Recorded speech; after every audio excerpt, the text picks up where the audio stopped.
going on. Thank you so much. Feel like $1 million. Shout out TMZ, you up? Let me check out that rig. TMZ stands for the Mayweather Zone. How'd you find me, bro? I got my disguise on. I love my TMZ family. Smoochie. Welcome to TMZ Sports. I'm Mike Babcock with my guy, as always, Mojo Muhtadi. Mojo, we're going to get to in just a minute here the LA Dodgers at the White House. Shohei Ohtani, Mookie Betts, all of the Dodgers superstars in the building to meet with President Trump, who you may have heard is in the news a little bit. Don't look at your stock portfolio. But Mojo, we're going to start first with the most controversial play in all of football and the push. No pun intended there, the push to ban the tush push, Mojo. Now, of course, this is a play that we have seen many teams run over the last couple of years in the NFL. No one has done it more successfully than the Super Bowl champion Philadelphia Eagles. It has essentially become an unstoppable play on short yardage for the Birds, Mojo. Well, a lot of teams feel like this is a dangerous play and it should be banned. As a matter of fact, recently at the NFL's annual league meetings, there were 16 teams, so about half of the teams that said, hey, yes, we formally want to get rid of this play.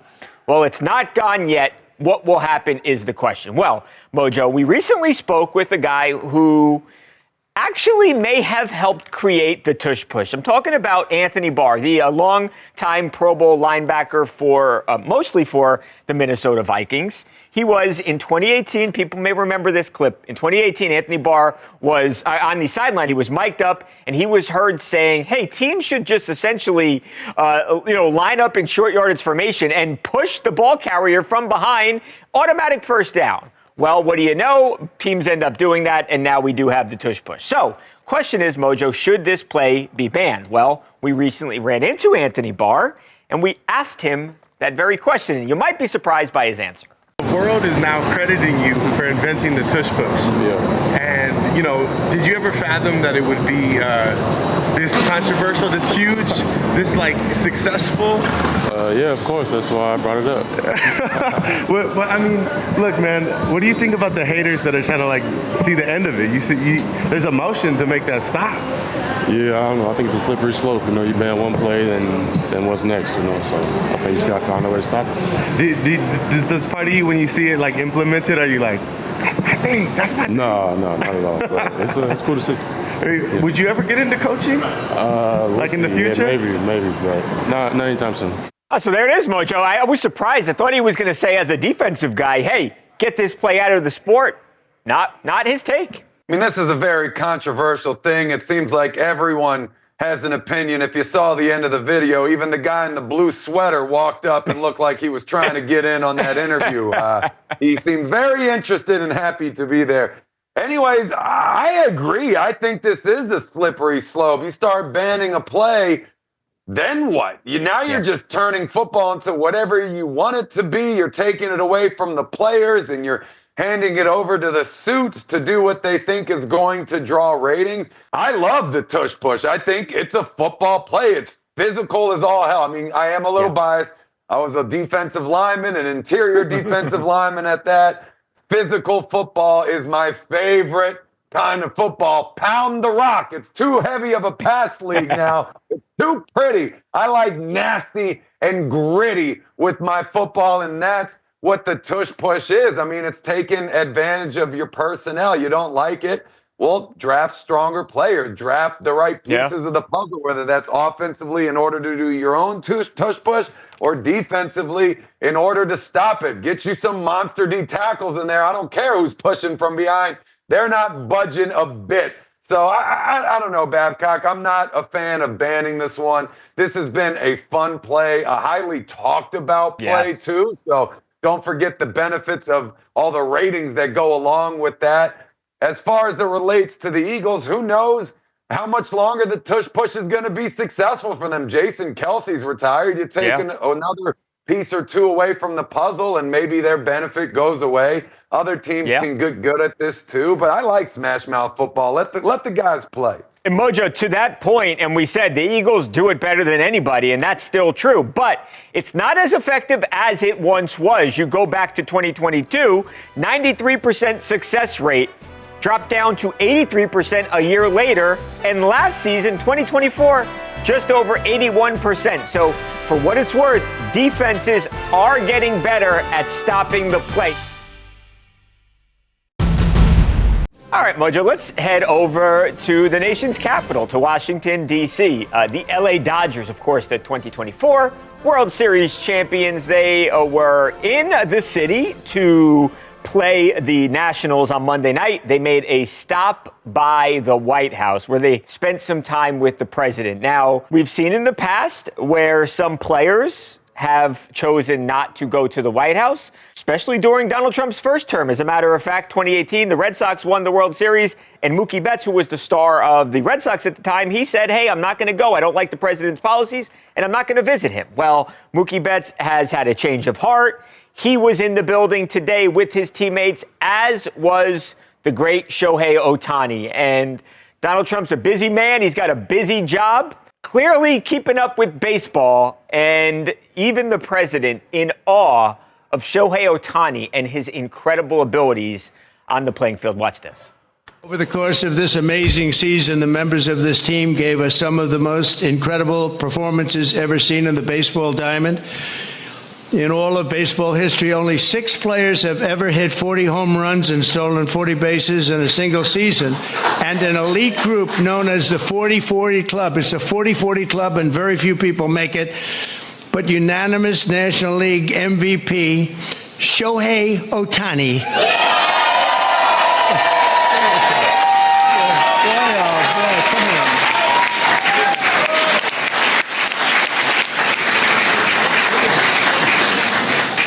Looks like a movie star.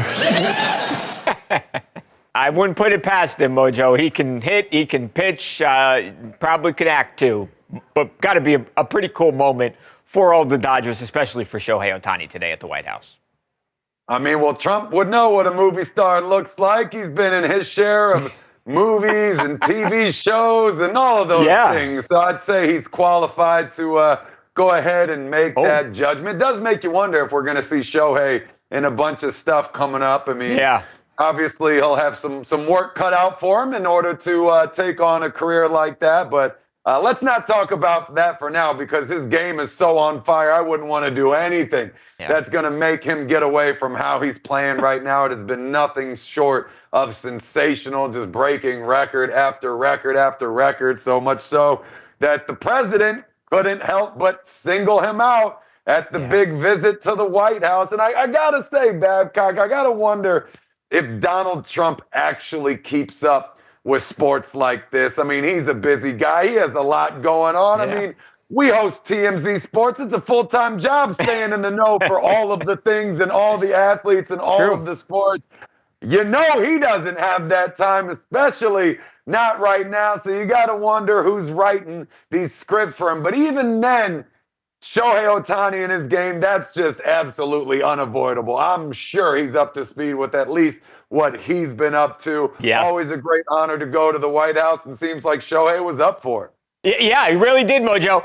That's also, I think, a notable video that we were watching as you were talking, Mojo. Not only did Ohtani get to spend time with Trump, in the ceremonial room there where they hold these events, but he got to go to the most famous office in the entire world, the Oval Office, got to stand behind that resolute desk there as Donald Trump hands him something that looks like a pen, Mojo.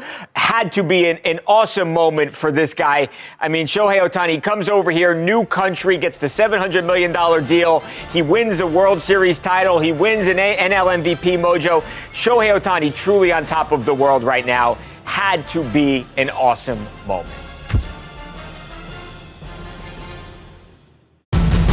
Coming up, former two-division UFC champ Henry Cejudo to the rescue after an alleged hit-and-run incident in Phoenix. The details of a heroic situation for the Olympic gold medalist when TMZ Sports returns right after this.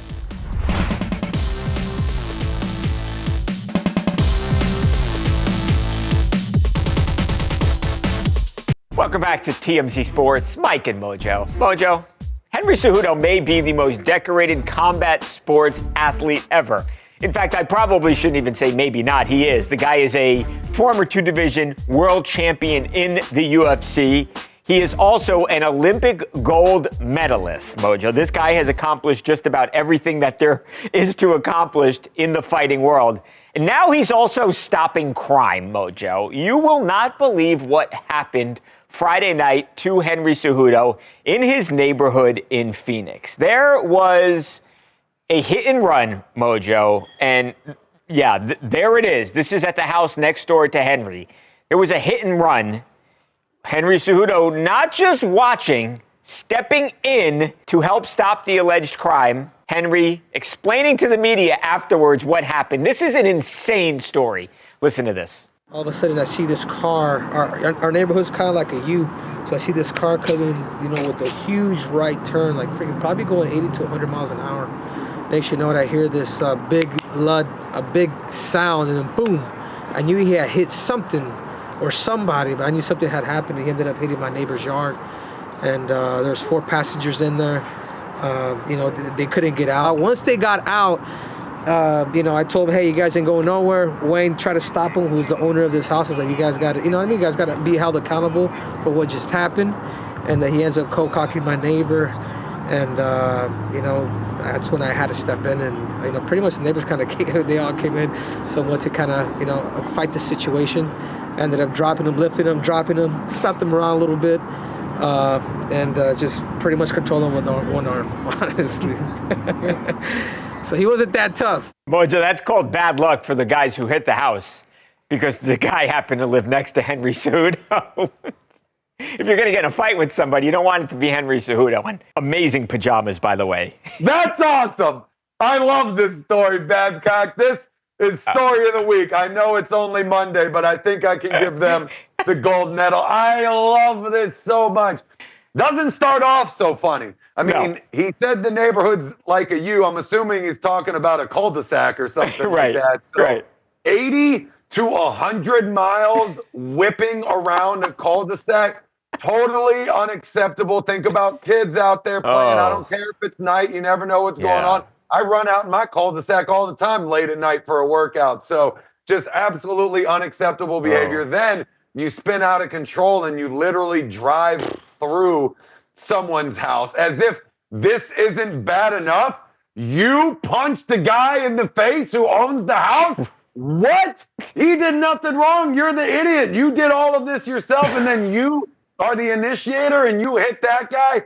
Yeah, bro, that's called instant karma. Immediately. Reciprocal karma at that, actually, because you're talking about one of the baddest men on the planet who just made child's play out of these 4 idiots. I love this so much.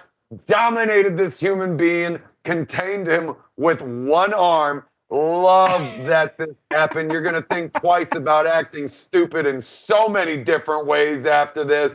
This is the best. I love this story so much. Yeah, I love it too, Mojo. I'm just picturing Henry sitting inside his house in his gold pajamas. He hears a ruckus outside and just stomps out that front door and starts kicking ass. I love this. This may be story of the year, Mojo. There you go. Twisted Tea. History made in the NHL. Alex Ovechkin passes Wayne Gretzky for most goals in league history. Find out what Vladimir Putin had to say about the milestone when TMZ Sports comes back right after this.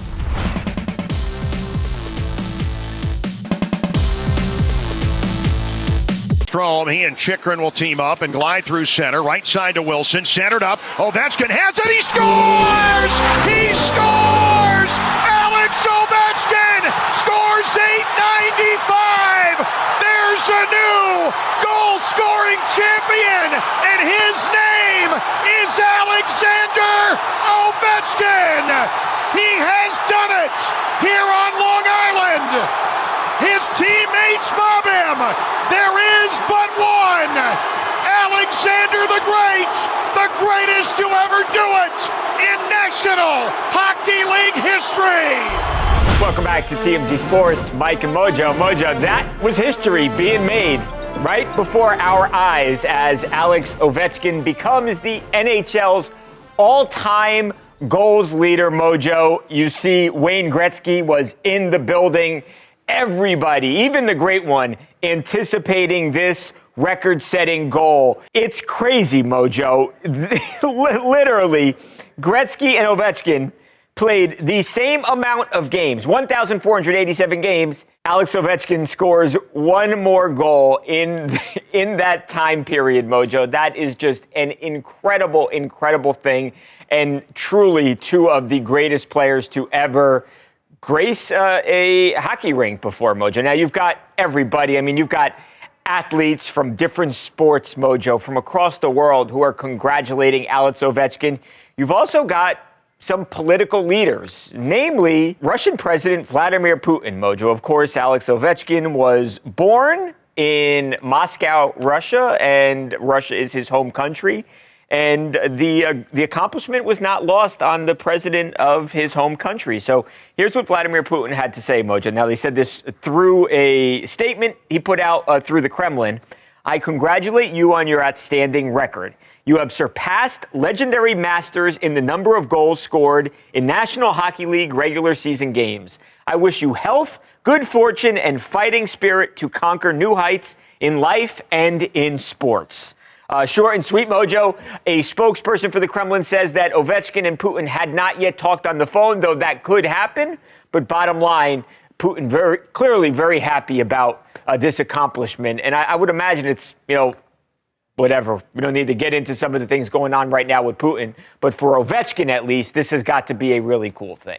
I mean, that phone call is definitely coming, right? I would think. This is massive. This is the most popular individual record, beating out Wayne Gretzky of all people. It's almost like beating out Tom Brady or Arnold Schwarzenegger, like the biggest name in the sport ever. Just makes this moment that much sweeter. Obviously, DC losing their minds. They weren't even winning at the time. They were down 2-0. They were still losing after this goal, and they still absolutely lost their minds. Crazy that they did this in the same amount of games. Probably that much harder for Gretzky, too, because he did it first. If it was, if the tables were turned and he knew his mile marker, who knows, maybe he would have scored a couple to overtake the lead. But Ovi's not done, Babcock. He's still going. Who knows what this man is going to end up with, but obviously a legend back in DC, a major record broken. 895 is just a comical number. I mean, that's just absolutely ridiculous, but here we are, as someone that grew up in the DC area. I mean, I feel like we've been rooting for this guy since I was a little kid. I mean, this is a hometown hero, and for DC fans, gotta say it, we haven't always had the best sports franchises, but Ovi has always been a hero at home, just a big, fun personality, obviously a beast on the ice. Huge record broken last night. Really cool stuff to see. And again, shout out to Gretzky. Class act for being there. The UConn women win their record 12th NCAA championship. A touching tribute from Vanessa Bryant after the Huskies' latest win is coming your way next on TMZ Sports. On the TMZ Celebrity Tour, we've seen huge stars like Kevin Hart, Ben Affleck, The Rock, and Jamie Foxx. Buses depart daily from the Hard Rock Cafe in Hollywood, so head to TMZTour.com and book your tickets for the TMZ Celebrity Tour. And there's the buzzer. It's an even dozen for Gino Auriemma and Connecticut. The final page in the Book of Beckers is title number 12 for UConn. Welcome back to TMZ Sports, Mike and Mojo. Mojo, there were the UConn women's basketball team last night with a dominant performance in the Natty. Gino Auriemma's 12th title, just absolutely incredible. Basketball fans across the country watched this game last night, Mojo, including Vanessa Bryant. Now, this is really emotional, Mojo. Gigi Bryant, of course, Vanessa and Kobe's daughter, who tragically died at just 13 years old. She loved UConn. She wanted to go to UConn. As a matter of fact, she'd probably be on her way there in just a couple of months. She would have been 18 years old had she not tragically passed away. After the game, Vanessa Bryant went to social media, Mojo, and here's what she had to say. Gigi would have loved being there with you. When you think you can't, UConn. Obviously a play on the UConn name, Mojo. You know, very, very cool moment for UConn, but a sad thing to think about. Gigi, she should be on her way there right now, and obviously she's not. Yeah, really gets you in your feels, Babcock. I mean, that was a huge win. I mean, South Carolina been at the top of the game for a very long time, and UConn just absolutely annihilated them. So anyone that likes a good underdog story, hard to call a two-seed an underdog story. Well, they got a good one last night, but just thinking of what would have been, what could have been, just really, really sad.